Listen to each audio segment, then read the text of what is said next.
let's quickly cut across to JP Nadda, the BJP president, and he's holding a press conference.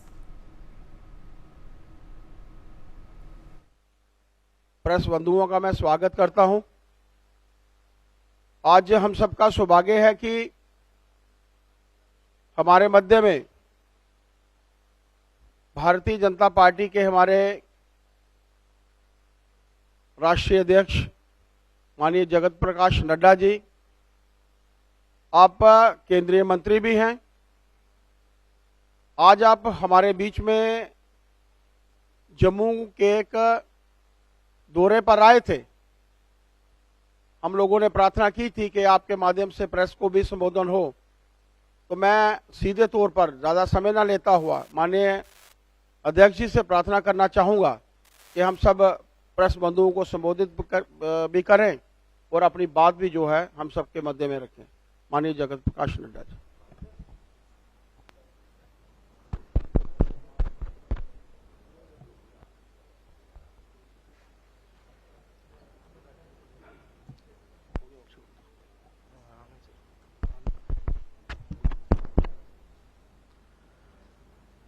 आज के इस press वार्ता में मेरे साथ यहाँ उपस्थित हमारे भारतीय जनता पार्टी के कार्यकारी अध्यक्ष श्री सत शर्मा जी, हमारे वरिष्ठ नेता श्री निर्मल सिंह जी, हमारे भारत सरकार में मंत्री और हमारे सहयोगी जम्मू कश्मीर के प्रभारी किशन रेड्डी जी, हमारे महामंत्री श्री तरुण चुग जी, हमारे वरिष्ठ नेता कविंदर गुप्ता जी, नरेंद्र सिंह जी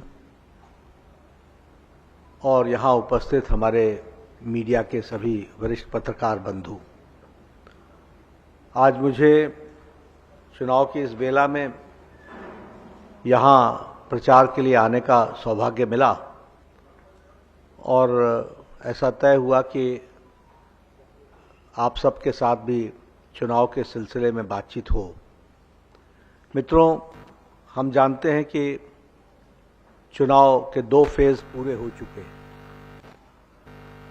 और 2 फेज पूरे जो हुए हैं वो इस बात का प्रतिबिंब भी है, रिफ्लेक्शन भी है और ये स्पष्ट दिख रहा है कि किस तरीके से जम्मू कश्मीर के लोगों ने प्रधानमंत्री मोदी जी की तरफ अपना प्यार, विश्वास और उनकी नीतियों को एक समर्थन दिया है। यह स्पष्ट इन चुनावों से हम सबको देखने को मिलता है। सबसे बड़ी बात यह है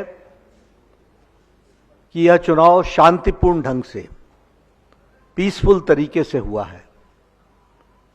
इस चुनाव में पिछली चुनाव के भांति कोई वायलेंस नहीं हुई, कोई बूथ कैप्चरिंग नहीं हुई, कोई फायरिंग नहीं हुई और कोई टेरर अटैक्स नहीं हुए। आपको जानकर के यह भी खुशी होगी कि 16 देशों के हेड्स ऑफ मिशन, एम्बेसडर्स, वो यहां चुनाव को देखने आए थे और उन्होंने देखा है कि किस तरीके से लॉ एंड ऑर्डर पर कंट्रोल और लोगों ने प्रजातंत्र में बढ़ चढ़ करके हिस्सा लिया है और इस चुनाव को शांतिपूर्ण ढंग से संपन्न किया है। और मैं ये कह सकता हूं कि it is a historical occasion. ये एक ऐतिहासिक घड़ी है जब जम्मू कश्मीर के लोगों ने बुलेट को रिजेक्ट करके बैलेट का रास्ता चुना है। इस बात को भी हमको ध्यान में रखना चाहिए। They have chosen ballot and they have given a befitting reply to bullet. यह हमको स्पष्ट दिखता है। यह चुनाव पीस, स्टेबिलिटी और डेवलपमेंट का है। 2 चुनाव के क्रम ने, फेजेस ने इस बात को तय कर दिया है कि जम्मू कश्मीर की जनता शांति चाहती है, स्थिरता चाहती है और विकास चाहती है, और उस दृष्टि से इस बात को हमको देखने को मिलता है। युवाओं ने वेपन्स को छोड़कर शांतिपूर्ण के रास्ते को अपनाया है, और श्रीनगर के, जम्मू कश्मीर के लोगों ने विकास के रास्ते का साथ दिया है। इस बात को भी हमको समझना चाहिए। मुझे आपके साथ ये शेयर करते हुए खुशी होती है कि आज जम्मू रीजन, आप सब लोग बहुत भाग्यशाली हैं। मैं सारे देश में घूमता हूं। ये जम्मू रीजन एजुकेशन की दृष्टि से पिछले 5 साल में, और यूं कहा जाए कि after the abrogation of article 370, उसके बाद ये देश के प्रीमियर इंस्टीट्यूशंस का स्थान बन गया है। आपके पास one of the best All India Institute of Medical Sciences, आज उसकी शुरुआत हो गई है। मुझे पिछले महीने All India Institute of Medical Sciences का प्रवास करने का मौका मिला। One of the best libraries establish हुई है, best modular operation theatres, world class, state of art, यह आज जम्मू में आप सबको मिला है, और मैं इसे प्रधानमंत्री मोदी जी का सबसे नायाब तोहफा जम्मू कश्मीर के रीजन को दिया गया है, इसके ये आपको बताना चाहता हूं। अवंतीपोर में भी एम्स का काम शुरू हुआ है, वो भी जल्दी डेडिकेट हो जाएगा। Indian institute of mass communication, और उसी तरीके से IIT, Indian institute of technology, Indian institute of management, ये सभी चीजें जो हैं वो जम्मू रीजन को मिली हैं। इस बात को हम सबको ध्यान में रहना चाहिए। और एक विकास का एजुकेशनल हब, यानी now Jammu is being recognized as the hub of educational institution and quality education. देश की बेस्ट प्रीमियर इंस्टीट्यूशंस आपको मिल रही हैं। मैं यहां यह भी आपको बताना चाहता हूं कि जम्मू रीजन में औसतन साल में 100 दिन बंद होता था। यह आपने देखा है। कम से कम 100 डेज बंद, स्ट्राइक में जाते थे। आज यहां पर पिछले 5 सालों में न कोई बंद हुआ, न कोई हड़ताल हुई, और पीस, स्टेबिलिटी और डेवलपमेंट का ये हम लोगों ने देखा है। मैं जब डबल इंजन की बात करता हूं तो आपसे डबल इंजन के नाम पर, आपके माध्यम से जम्मू की जनता से उनका आशीर्वाद भी मांग रहा हूं, उनका समर्थन भी मांग रहा हूं। और यह भी बात सही है कि यूथ ऑफ जम्मू कश्मीर, कश्मीर के युवाओं ने टेररिज्म को, आतंकवाद को रिजेक्ट कर दिया है। यह बहुत बड़ा परिवर्तन है। They have rejected the act of terrorism, और मेन स्ट्रीमिंग कश्मीर के युवाओं का हुआ है।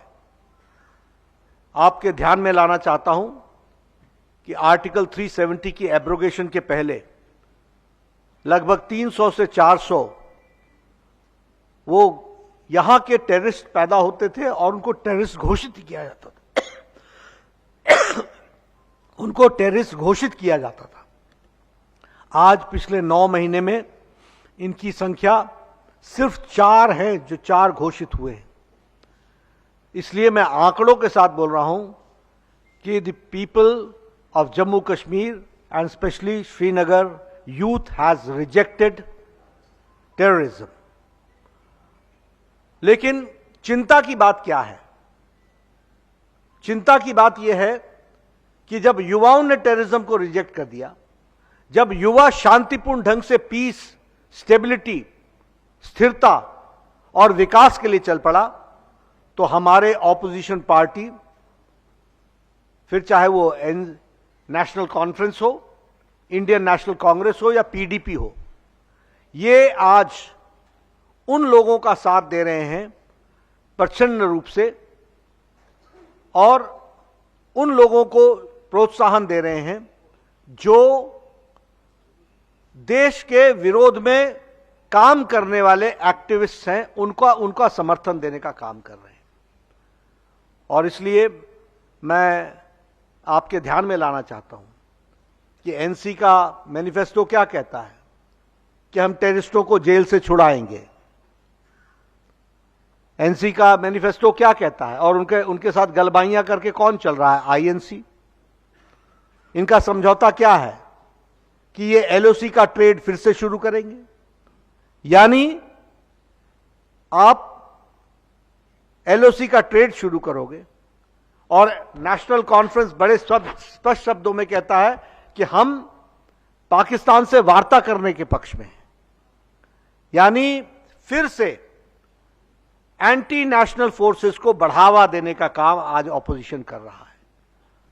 और इसका सर्टिफिकेट पाकिस्तान के डिफेंस मिनिस्टर से और कौन बड़ा हो सकता है जो दे सकता है, जो ये कहता है कि हमारी मौजूदगी जम्मू कश्मीर में नेशनल कॉन्फ्रेंस और Indian national For more Congress such videos, subscribe to the NewsX YouTube channel, hit the bell icon.